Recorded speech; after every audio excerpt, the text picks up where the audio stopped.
Welcome to the Bringing Intimacy Back Show, where intimacy is real. If you desire to intimately connect with yourself, your significant other, children, family, friends, community, and your higher power, this show is for you. Thus, we explore intimate topics, inspiring life stories, spirituality, and insightful tips on strengthening relationships. This show is hosted by Dr. April and her co-host, Dr. Kelly.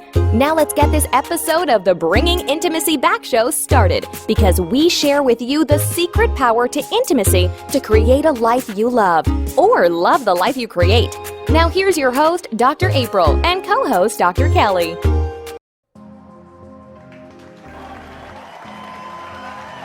It's time for some hostile therapy.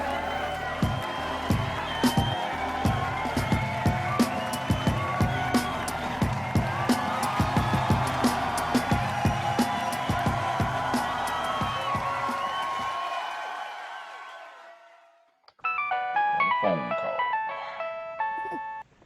What's going on, Stephen A? How's it going, Red? It's going okay, man. How are you doing?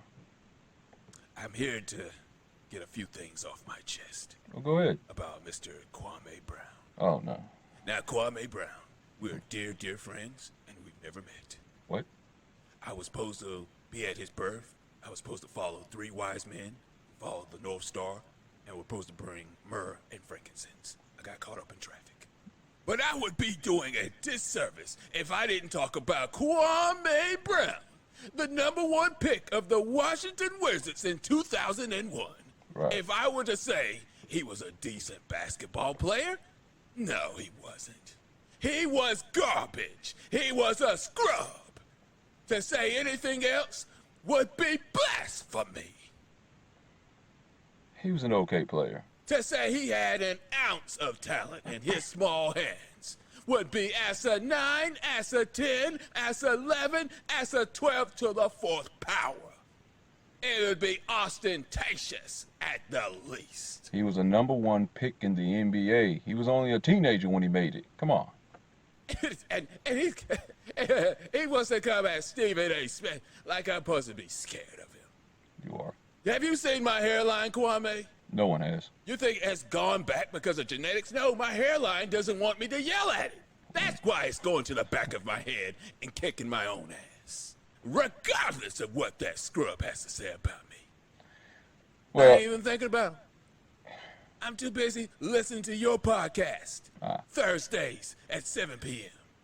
Find it on Spotify, iTunes, just to name a few. thanks for the shout out. Could you hold on for a sec? I got another call coming in. Hello?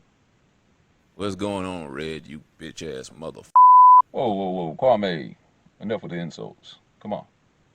What's up? Nah, it's no big deal, Red. I talk about everybody like that, man. We still cool. Cool. With your skin looking like the Sunny D bottle in front of a refrigerator light at its brightest. Okay, Kwame. I'm on the phone right now, man. What do you want? What do you want to talk about? Huh? What's up? What I want to take a basketball shoe and shove it down Stephen A.'s throat and choke him to death. Well, I happen to be on the phone with Stephen A., man. Would you like to talk to him? Oh, you got him on the line? Yeah. Put his bitch ass on the phone. Say no so I more. can give him some of this mama's cooking. Stephen A.? Red, Yeah. we go back a long ways. No, we don't. I'll never forget that you are the one who entrusted me with the scalpel at your daughter's circumcision. No. At a Waffle House table during peak hours.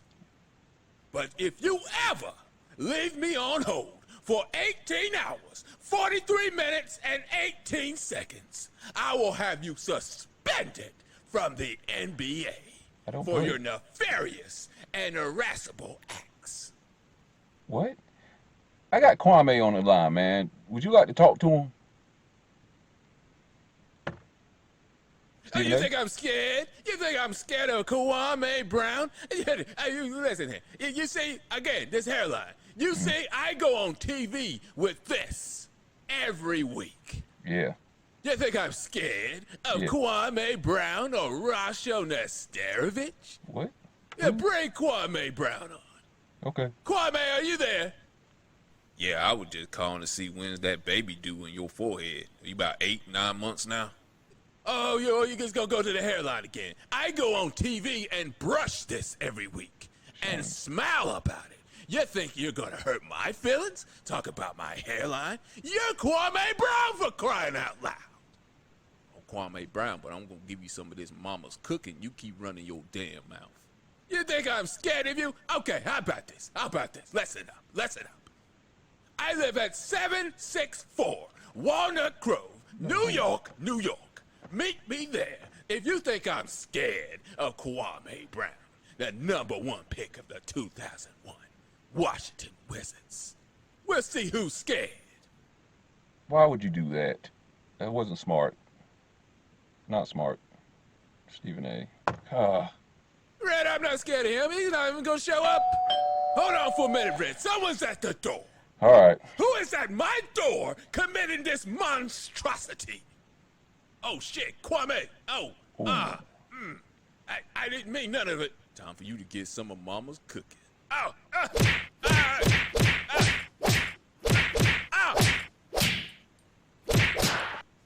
didn't hear any of this.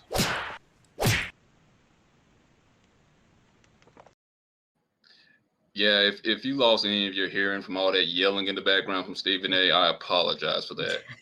It's okay. All right, so everyone's turning into the podcast. I'd like to welcome my guest, Dr. April Brown of the podcast show, Bringing Intimacy Back. She is a relationship, intimacy, and a certified Christian sex therapist, and she is going to hopefully give us some wise advice on this show. Thanks for coming to the show. Oh, welcome. I'm excited about it. I'm excited to have you on. Yes. Were you just helping somebody before coming on here? Yes, exactly. Yes. Working with a couple dealing with affairs. Okay. Now let's start off with this then. Let's give some background. How did you come about to get into this field? What brought about the inspiration for you to want to get into this field? Well, actually, my background's in accounting and finance. I worked as a accountant for Domino's back in the day, doing all the Tennessee stores. I see the connection. Yes. So it's the same old thing every day, and it's just, same old stuff. And so then I decided to, of course, have a family, but I was working long hours. And I actually had a dream that I felt like God was saying, hey, this is what you need to do to counsel people. And I was like, wait a minute. I don't really like people. I'm a very, yes, I don't think so. You sound like me. Yeah. He's like, I'm like, no, I'm shy. And I said, okay, well, if I go and I pass one test, if I get in. And so I got in and I've just been following through. Yeah. How long have you been practicing it? That's been like 24 years ago, I think. Yeah. 24 years. And you're like, yes, 27 now. No, I wish I was. I was. No. I'm close to 50, and yeah, but this was right after my daughter was born. But yeah. Okay. Yeah. This is a question I always like to ask therapists of any field, because I don't know how I would handle it. How do you handle, because you have to hear people's problems all day. How do you take that, internalize that, take it home, and not let that affect your personal life? So I learned early in life, especially in working with children. I used to be a guidance counselor. I give it up to God. I mean, that's just how I do. I do what I can do right here. After that, I wash my hands of it, say, God, that's your problem, and I move on. Because it was his choice for me to do this. So right. I just have to show up for the hour. That's true. Yeah, but I cannot take it home with me. I mean, Oh, go ahead.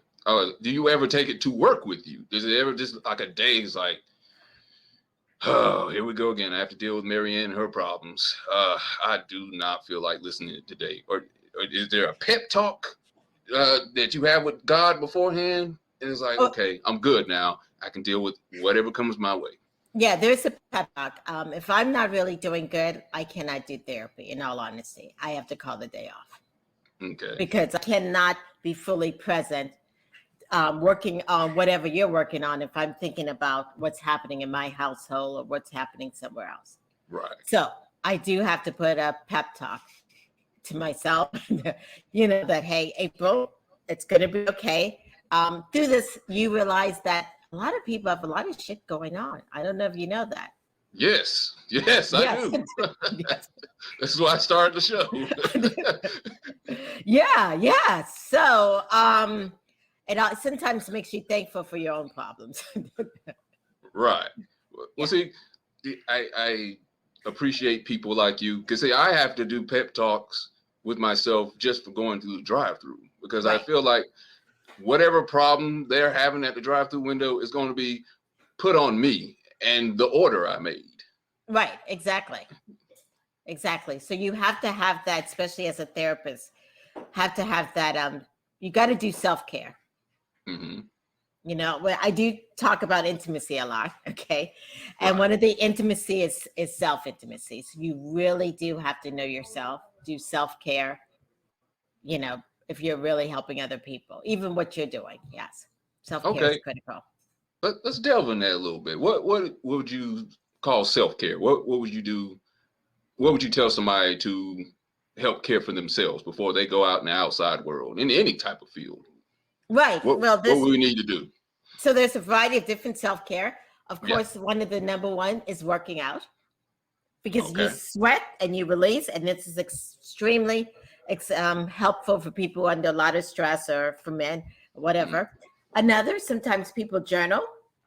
Journaling really good. Like when you're really upset, let's say you're in a relationship and you're really upset.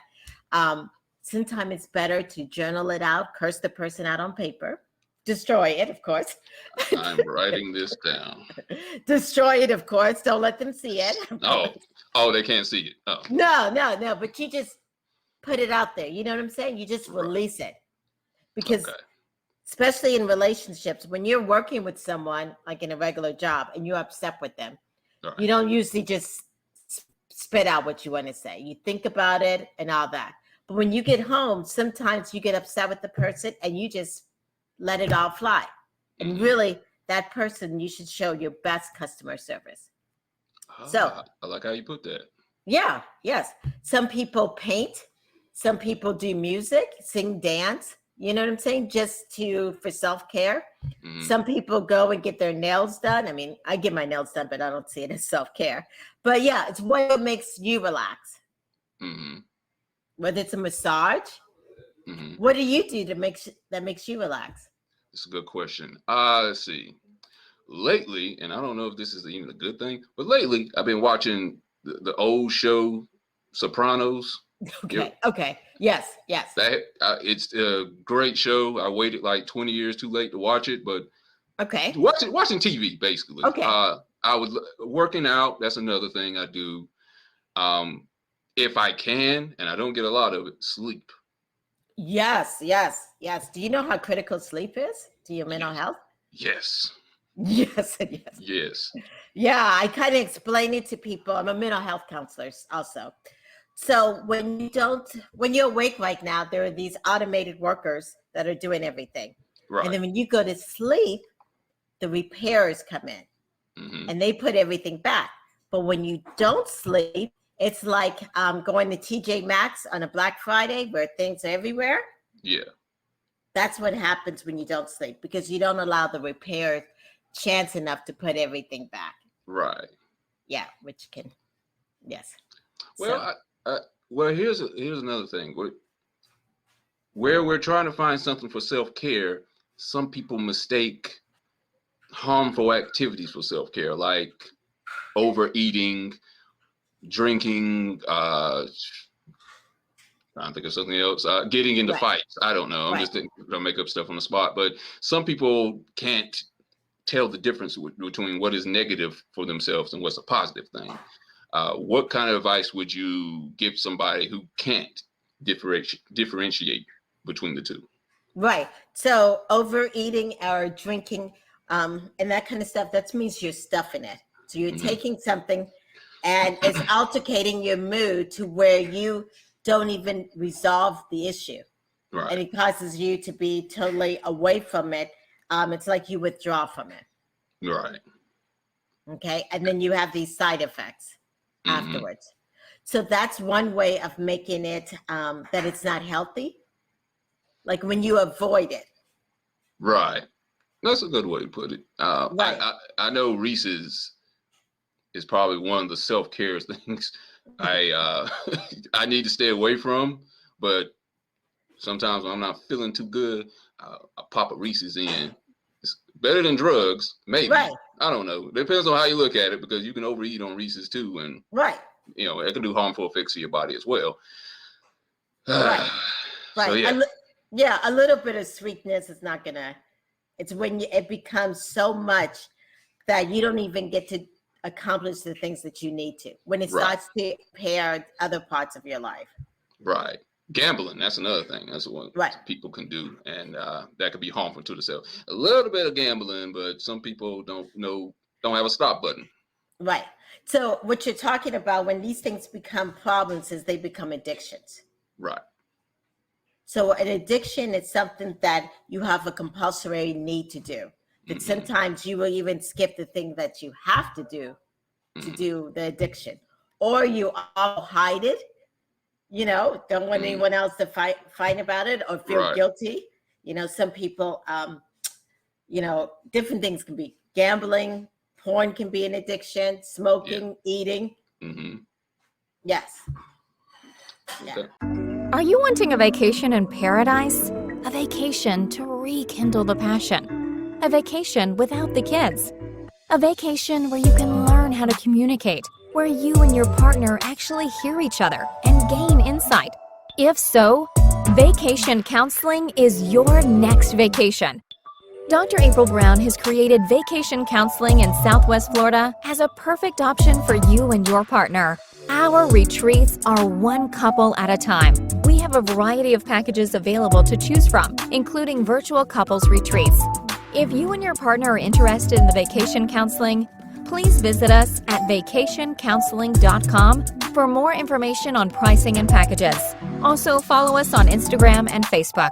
To keep track of the latest news, stories, activities, or coupons on vacation counseling and Dr. April's other services, we encourage you to sign up to receive a monthly newsletter called Intimate Connections at draprilbrown.com. Remember, if you and your partner are struggling with communication and intimacy, and you all are looking for a retreat to connect, vacation counseling can be your next vacation in Southwest Florida.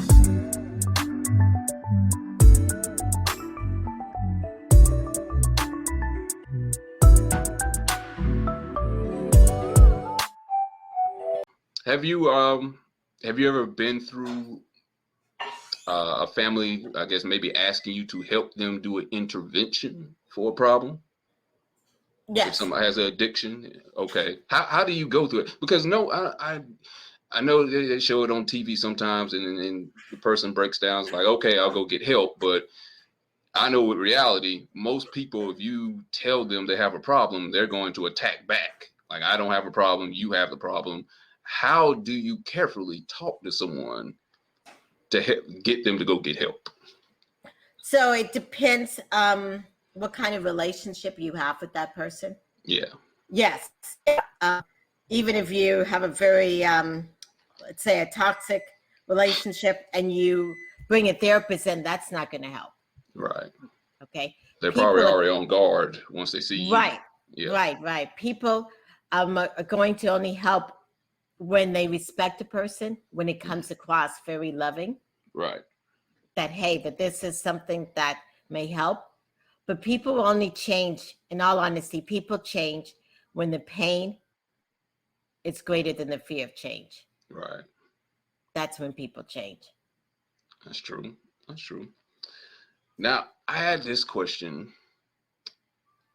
Interesting title, Christian sex therapist. Yes. And I know automatically when people heard the first word Christian with it attached to sex therapist, they're like, well, that can't be synonymous with each other, because somehow we can't talk about that if we're Christians. I know there's a certain sect like that Yes. they like give you some pushback, like we're not supposed to be talking about that because somehow it just doesn't exist, even though that's how we came about on this planet through Right. that. What do you tell those naysayers that don't want you to have your title connected to Christianity? Well, number one, God created sex. Yes. Okay. Yes. Okay. Yes. And then sex was not only just created to have children, Right. because if that's how God wanted to create it, then a baby would pop out all the time.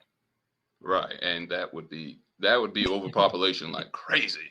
Right. Right. So sex, and it's also for pleasure. Mm-hmm. Okay. And I talk about sex many times. Use the word intimacy. Okay. And when I talk about intimacy, it's intimacy. It's being fully present, playing with your partner, Mm-hmm. being in that present moment, body, mind, spirit, and soul, all connecting together. That is what makes intimate connections. Right. Right. And that's what God has for us and wants for us. It's that intimate connection. Right. So that is what I feel like God told me is my mission, is to talk about intimacy in the sense. And when you are in a loving relationship and you have that self-intimacy where you love yourself completely, know yourself, then you have that spiritual intimacy where you feel like you can connect with God. And then you mix it in with your partner and that sexual intimacy. Mm-hmm. Can you imagine how big that pleasure is? How that big sometimes those orgasms are? Right. Yeah, when it's all connected. So what would you call sex without the spiritual intimacy? And when I talk about spiritual intimacy, so I call it God, of course. That's how I grew up. But for some other people, it may not be the terminology of God, but it's that inner spirit that's inside of each of us. Yeah. Okay. But of course, you can have sex without, any kind of spiritual intimacy. If that's how people have pleasure, that's fine. Right. I'm just saying it takes it to a higher level. I'm not saying that you can't have it, but I'm just saying it takes it to a higher level. Right, I understand. And like I said, there's levels to anything. And right. If you want to get to this level here, right, it's nice to have a connection with the person you're having relations with. Right. Because you can have sex with someone you don't even know how that is versus sex with someone you feel connected with. Right. Versus at another level. Yeah. Right. Perfect. Okay. We'll come back to sex pretty soon. Let me go into marriage right quick. I have a question about it. So what would you say is the biggest impediment towards a marriage working? The studies have showed the number one reason why people actually get disconnected or divorce or break up is loneliness. Loneliness in a marriage. That's it. In a marriage. Okay. Yeah, let's go with that. Yes. So loneliness could be you're both laying in bed and you're not even talking. You're not connecting. Okay. You're both eating dinner. There's no connection there. Right. Loneliness can be caused for a variety of reasons. It could be that both people are so stressed they don't know how to connect, or they don't want to share their burdens with the other person. They many times I see people not even able to express their emotion. Right. Whether they were told as a man they couldn't express it, or whether they were, abused as a child or something. Right. So when there's not that connection, and you don't feel like I can tell my partner I'm hurting, or that I'm having a bad day, or even that something's good that's happened to me, or you don't feel like my partner actually hears me. Yeah. Yeah. Then that is loneliness. Yeah. And with that being said, that's where sex is only going to well, sex without a connection is going to carry you, but so far. Right, exactly. Right. Yeah, I get that. I get that. So has there ever been, I don't know if you're supposed to do this or you're supposed to be always positive when it comes to this. Has there ever been a couple without physical abuse being involved where you just told like, no, you shouldn't get married. Don't even go through therapy. This is not for you. So I do an assessment with all the couples that come through, and it's through Gottman. Okay. And it looks at everything from, of course, sex, but goals, friendship, how you guys understand each other, rules, and all this kind of stuff. And it matches people up. Okay. And it comes in these red and greens, you know? So sometimes couples come to me and everything's all red. Right. And sometimes what I will say to them is that we see this, and maybe you two may need to look at whether this right here needs to end. And maybe you two may need to think whether you want to start a new relationship with that person or not. A new relationship with that person or not. Okay. Explain that. So when you put it that way, they look and they say, sometimes they say, you know what? This is a lot of work. You know, we're not connected. And sometimes there's a lot of verbal abuse going on. And they say, I don't want it. And then there's others that said, you know what? We've been together for 20 years. There's been so much, I'm throwing shit, you're throwing shit. I'm going to release this and move forward. And the other person, yes, we want to start new. We don't even want to go back and figure out who did what anymore. We want the tools. Right. How should we communicate? So many times this stuff happens when people, what I call, get flooded. So when something negative happens to a person, sometimes we don't know what to do. We either shut down, not talk to anyone, or like you said, and something else, or we take it out on the person. This verbal thing just comes out. And when people are flooded, they cannot hear one another. They cannot connect. Right. So one of the things I do work in helping couples, or even individuals, that when you start to feel upset and get flooded, it's okay for you to go ahead and get time out. Tell your partner, hey, I love you so much. I'm going to take a time out. Sure, that's hard to do. It's probably hard to do in the heat of the moment. Yes, yeah. But that's what you need to do. Right. Because other than that, something's going to come out your mouth that you were going to regret. Right. Yeah. And so I see couples that have been together for 20 and 30 years. And I'm like, what could have changed that drastically?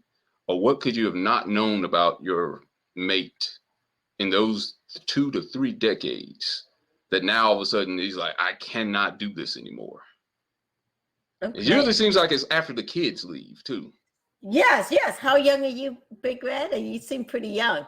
I'm 40. Oh, 40. Okay. Yeah. Okay. I wish I was turned it around 04. But no, I'm 40. Okay, 40. Okay. Well, sometimes what happens, in all honesty, is that people lose themselves. You know, that maybe when you got into the relationship, you were funny and all this kind of stuff, and then life happens, and all of a sudden, you don't even know yourself anymore. Right.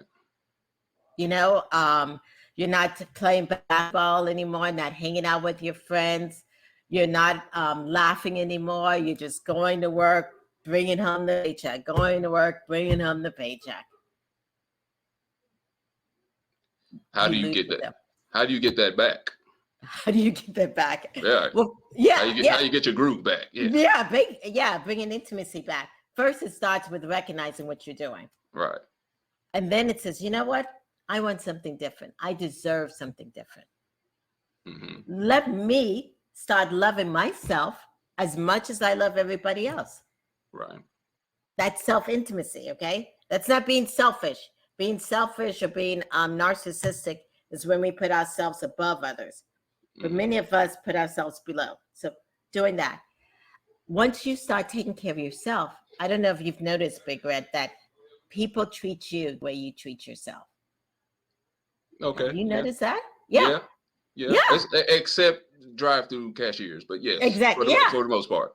Yeah. Yes. So if you started to, hey, let me go and start going back to the gym. Let me go call my friends. Let me go start, laughing. Let's go sometimes, even as a couple. Let's get out and date. Let's go and stop doing the same old shit day in and day out. Go out and do something. Right.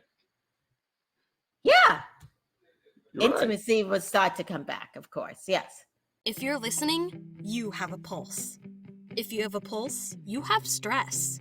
If you have stress, you should get a therapist. How do you find a therapist? You go online, type in therapist near me. Then you find a list of letters.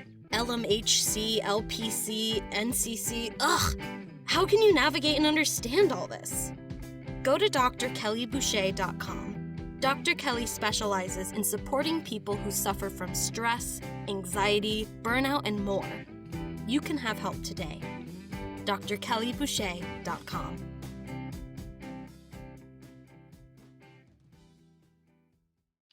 You know what I think is one of the things that kind of hurts marriage over time, and it's not really a fault of the other person, is, okay, let's say the person or a couple have been together for 20 years. Right. People change. Yes, they do. Yes. And going back to what you're saying with routine, and you're dealing with the same person in and out, and then for 10 years or whatever, and then all of a sudden they have some sort of change mentally about how they handle things or how they process things, and the guy or girl doesn't know how to handle that and may fall out of love because they're like, this ain't the person I fell in love with at high school, right beside the soda machine inside high school. Right. So I think that's a huge issue because people don't know how to handle the change. Because sometimes it might be gradual or it might be quick.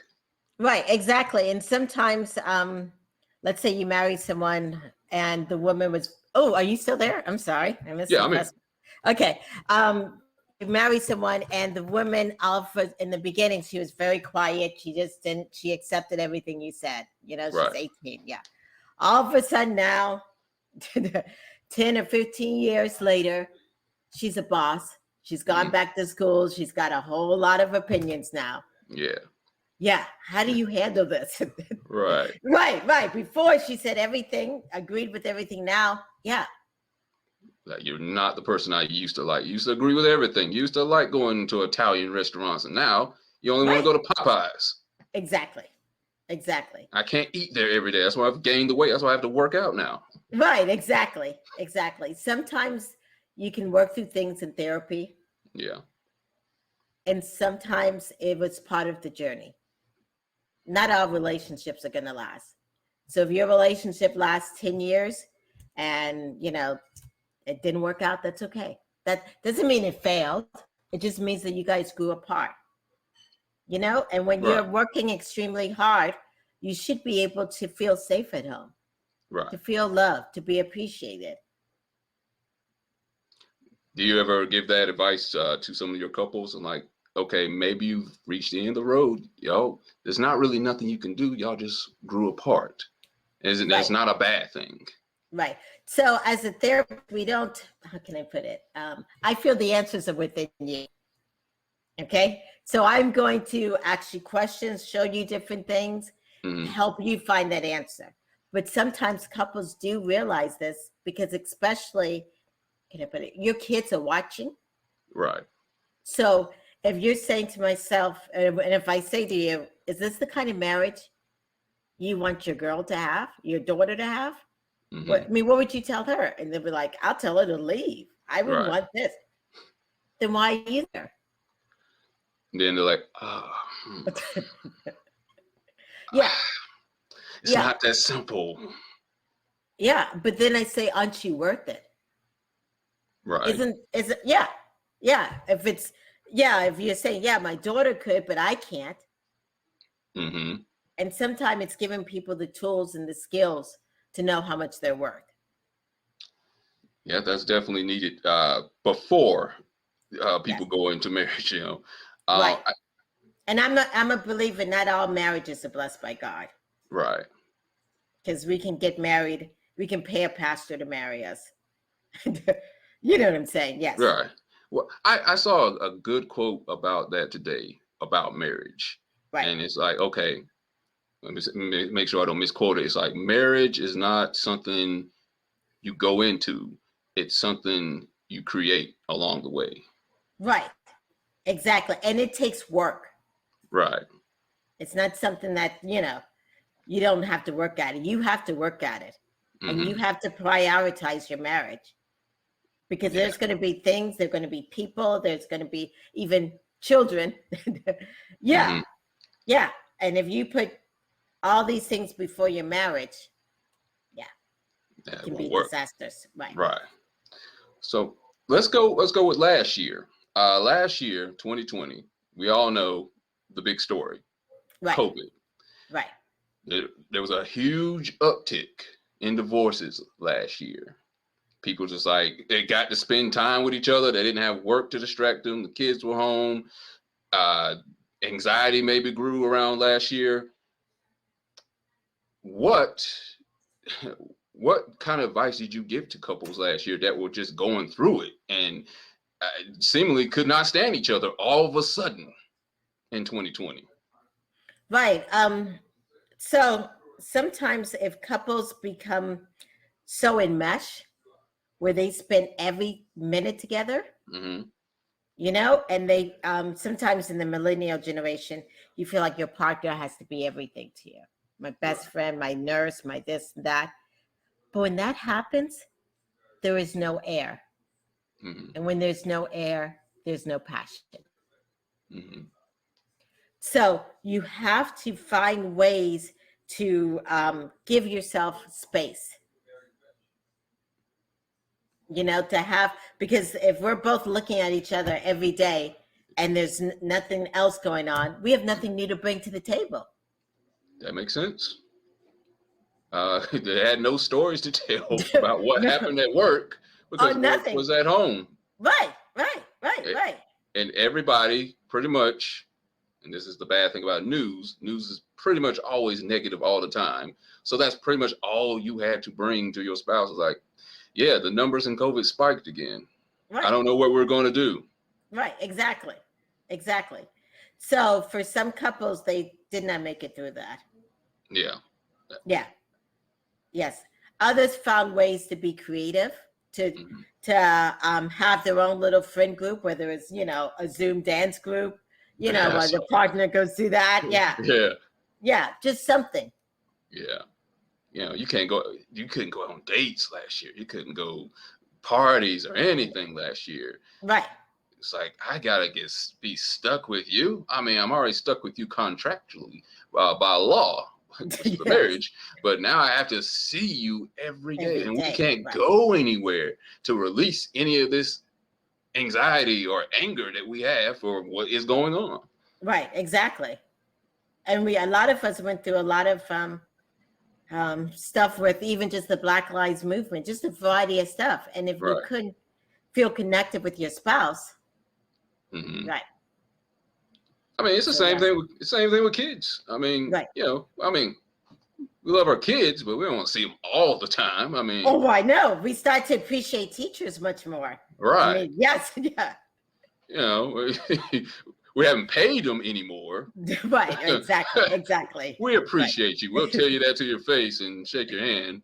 But we're not going to pay you extra now. Yes. Yeah. Definitely. So, here's the thing. Do you work with people who are in polygamous relationships or marriages? Do you work with them? Yes. Okay. How is that? What's the success rate for that versus regular marriage? Okay, so poly, which means there's more than two people in a relationship, and intimate type relationship where there's a lot of responsibilities, okay? Right. That they all share in the household. That's a poly. Versus open relationship means it's more than likely just a sexual thing. Yeah. Okay. And those type of relationship versus a traditional marriage, you have to have tons of communication. Yeah. You cannot be in a regular marriage and think, oh my gosh, we're not doing good. Let's open up our marriage, because that's going to be a disaster. Mm-hmm. Okay. Because in both of those things, you have to be honest and have a lot of open communication. Right. So, in a way, so you're saying it's much harder. It is extremely harder. Yes. Yeah. Yes. Because in that other one, yeah, you don't have to tell everything. But here, it's got to be completely honest. Who does what? Who sleeps where? All this kind of different stuff. Yes. Yes. It kind of depends in the sense if you have a community that helps with that. Yeah. And that communication. Mm-hmm. Yeah. Of course, how different people's belief systems. Because if you enter into a poly or an open relationship and you are, let's say, a jealous person or a person that really likes just one-on-one attention, it's not going to work for you. Yeah, I don't see how that would work. Yeah, yeah. And in some cultures, it doesn't really work as well. In other cultures, it does. And in some aspects. Can you be a broke person and be in those type of relationships? It seems like you got to have a lot of money. I don't know, high fives, 6 figures to be in one, because I just can't see Valentine's Day coming up and Mother's Day coming up and all these birthdays coming up and the kids involved, and this all coming out of my pocket. Besides that, and I don't want to work that hard at a relationship, is the reason why I couldn't do it. But what if you had 2 women who were taking care of you and they did the work and all you had to do is sit home and have everything? Somebody's going to be upset. And maybe 1, maybe 2 people that day. And I don't have the patience. Yeah. I don't have the patience. They have to go home to that. And I know some of them, and I've seen on TV anyway, they may live near each other and live in just different houses. Different houses, right. That's a lot of traveling. Right. Right. And some of them all in the same house, but it's like, hey, I'm here on Monday, I'm here on Tuesday. No. No, I can barely organize my life. I can't organize other people's life like that. So it's not for me. I don't hate on anybody. It does it. It can handle it, but it's just not for me. And that's the poly. But then sometimes people just open up their relationship.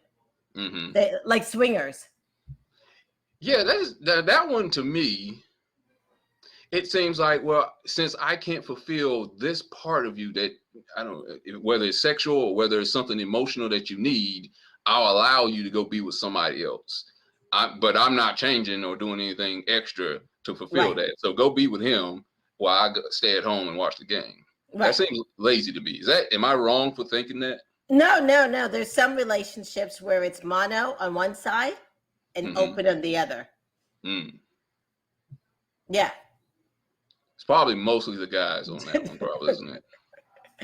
Yeah, I just kind of taking a wild guess on that one. Okay, so would you ever be in a poly relationship or no? What would be your reasons why you wouldn't be in one? Because I like one-on-one much more than that. Yeah, and it takes too much organization, and I'm not interested in that at all. Right. Yeah, but I can help tons of people with it, but it's just not my forte. Yeah, the only time I would want that is probably on my birthday, and then I would get a bunch of gifts. Okay. And then we would end it after that. Right. So some people, like I say, they just open it up for a special day. They have a threesome, and it just comes in for the sex, and that's it. I just want the gifts. That's too much. Oh, you just want the gifts. Okay, not the sex, just the gifts. No, just give me the gifts. Okay. That's all I want is the gifts. You got to leave after that. Yes, okay. And maybe some food too. And some food too, yes. Yeah. Okay. Hey, sorry to interrupt the good conversation that was being had, but I just wanted to tell you, if you would like to call in live to the show, you can do that on Thursdays at 7 p.m. And the phone number for that is 323-395-0206. And you can find the live stream on the Facebook fan page, Hostile Therapy Podcast, and the YouTube page, Hostile Therapy with Big Red. And now let's not waste any more time and get you back to your therapy session and back to the show. Okay, here's an interesting question. Because I try to look through things that might have increased divorce over the past 50 years. And here's one I don't know if people include in their studies, but I do think electronics, with being phones, laptops, and tablets, taking away intimate time when the person is right beside you, right, I think has played a huge part in destroying relationships. Exactly. And messing up families. Right. So as a couple or even as a family, having some kind of guidelines about what do you do with these phones. Right. You know, I know it's hard sometimes for people, including myself, who have businesses, but you have to learn how to shut it off at a certain time and not let it all, you know, or for those people who are, and not only the young people, but I know 50-year-olds who get so consumed with TikTok and all this other stuff. I hate trying to explain to, people 60 and above what TikTok is. Yes. But do you get consumed with it, that you just neglect the person that's next to you? I don't, but it can, but I try not to. I'll say I try not to. I can't say I never have, but I tried to get away from it. Not even with social media. Social media is not even the biggest thing. I may have apps, or I just may be on Google, right, looking up stuff. Right. Random stuff like why is, I don't know, a daffodil yellow or something. I don't know. Just random stuff. Right. And that's why I started my podcast called Bringing Intimacy Back, because of technology. Because I felt like sometimes I would see couples or even families at dinner, and instead of at a restaurant looking at each other and talking, their phones. They're missing. Yes. I'm checking the menu out on the phone. The menu is right in front of you. They're missing that intimate connection. Right. And once that moment is gone, it's gone. That's the only thing you have control of is right now in your present moment. Right. And many times we're not here. Like sometimes our minds are thinking about what we should have done earlier that day, or the dishes we need to do, body, mind, spirit, and soul at the same place. Yeah, but see, then people try to end up doing dishes and clothes while on the phone and doing all this other stuff at the same time. Right. And then end up washing the whites with the colors. Right, exactly, yeah. But not being at the same time, it's truly one of the things that has impact when people come about many sexual problems. Sometimes even just fixing that one thing of that when you're with your partner, that you're actually there, that you're not thinking about other things. Right. So what would be the answer to that be? Because I think a lot of people are actually addicted. We were talking earlier about people find things to help them self-soothe. Phones, tablets can be one of them. Right. So you practice mindfulness. Do you know what mindfulness means? Have you heard that terminology before? No, explain it for me. Okay, mindfulness means being in the present moment without judgment. Okay. So, of course, being in the present moment, and I'll talk about that, but without judgment means not judging yourself either. Okay. So if you're truly being intimate or being present, you're there, body, mind, and spirit. So if you're intimate or you're with someone and a thought comes across, it takes you somewhere else, what about the dishes? You've got to learn how to use your 5 senses and bring you back to the present moment. Find 5 things you can see, 4 things you can smell, 3 things you can taste, 2 things you can hear, but bring yourself back to the present moment. And for women, sometimes moms who are so busy when they're supposed to be making love to their husbands, sometimes they're known more for their mind to go somewhere else. And they're like, oh my gosh, it was painful. I didn't have an orgasm. The guy's like, it just felt like you laid there. And that destroys the spiritual connectivity, I'm guessing, too. Of course. Yes. Okay. Yeah. Good stuff there. Okay. Now, let me ask you about, have you heard of this guy named Kevin Samuels? No, I have not. Kevin, oh, dang, I thought you might have heard of him. I was going to ask you your opinion about him. He's this relationship expert guy that's been like burning the internet over the past couple months or so. Okay.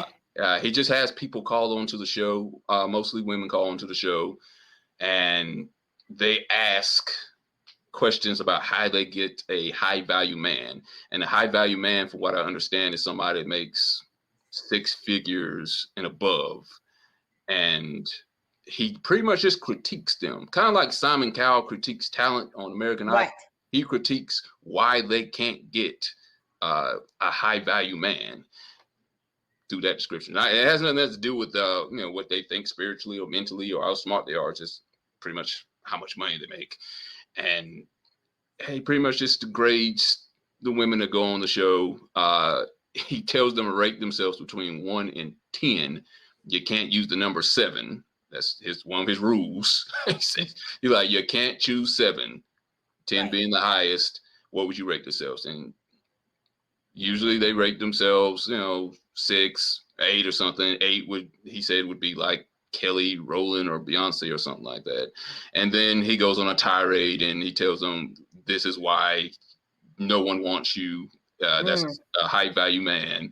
I never get it though. They never seem to understand. Don't call this guy a show. He's going to grade you. Right. But this is how he's became famous, because he'll go up there and he's at these viral moments every time these girls go up there, and he's gotten famous off of it because he doesn't hold anything back at all. Right. Like he's actually worse than Simon Cowell. So I guess if Simon Cowell was on HBO in a rated R movie, that would be Kevin Samuels. Wow. So it looks like those girls don't know their worth, and they're calling to ask someone else, what am I worth? Yeah, because they're saying they're all trying to get married, and he's supposed to be a consultant and advisor to help them get there. And he's going to tell them what they need to do, or if they can't even do anything to get to that point. Right. And he lays it on thick.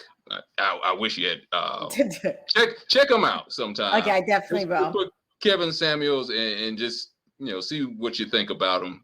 See what your opinion. Most people don't have a favorite opinion of him if they're women. Guys, there's a lot of guys that worship him. Too much, I would say, but check him out one time. Right, I wouldn't want someone to tell me what my worth is. Right. That's what I started about talking about at the beginning, about that self-intimacy. Mm-hmm. You got to know your worth. Yeah. And that's how you portray and get the men that you want. Mm-hmm. It's called the law of attraction. What you put out in the atmosphere, you get back. Right. True. Yes. How we're going to finish is I'm going to give you 3 words. When I give you these words, I just want you to describe to me in a couple of sentences how they make you feel. Okay. Simple enough. No problem. Okay. Okay. The first word I'm gonna give you. And I describe it after I hear all 3 or just one? Oh, just one. I'm gonna give you one at a time. Okay. Okay. All right. So the first word I'm gonna give you is love. How does that word make you feel? Comfortable, secure, respected, admirable. Okay. All right. Next word I got for you is wisdom. Wisdom, intelligence. Also makes me think of the spiritual wisdom of the higher power, letting me know things going on. It makes me feel blessed. Cool. Okay.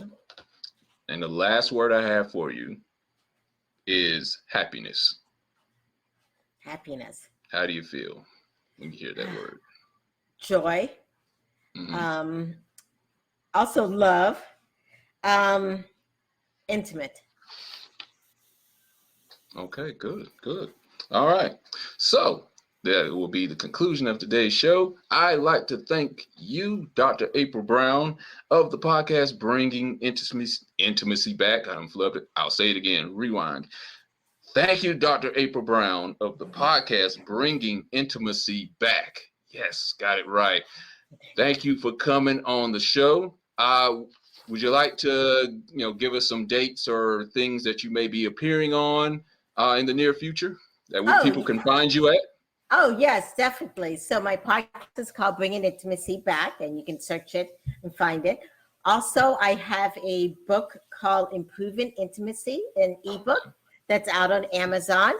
Okay. And starting in July, we'll have our second book, which is Self-Intimacy and Spiritual Intimacy. So yes, if you're, and the third thing that I would love all your listeners to know about is I have a thing called vacation counseling.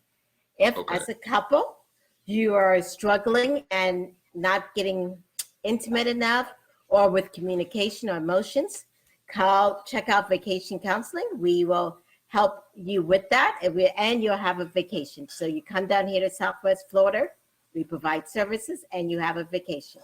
If you need to find out more information about me and other services, check out www.draprilbrown, so it's DRAPRIL, brown like the color.com. Check me out. Okay. And your podcast, besides YouTube, do you have it on any other platform? Oh, yes, it's on Spotify, iTunes, and all the other platforms. So definitely check it out, give us a rating, and let us know. Yes, check it out because a lot of y'all need it. You may not want to admit it, but a lot of y'all need some therapy, whether it's dealing with relationships or sexual partners, whatever. You need therapy. Just like I do. Yes. Nothing wrong with it. Break the stigma that we don't need therapy. We can just work it out on our own all the time. Right, because a therapist is non-judgmental, and we help you find the answers within you. So if you want to be a better person, definitely check us out. All right. So, okay. Again, thank you for coming on the show. Thanks for everybody joining us for Hostile Therapy. Not because you want it, but because you need it. We'll see you on the next podcast on Thursdays at 7 p.m. Thanks for joining us.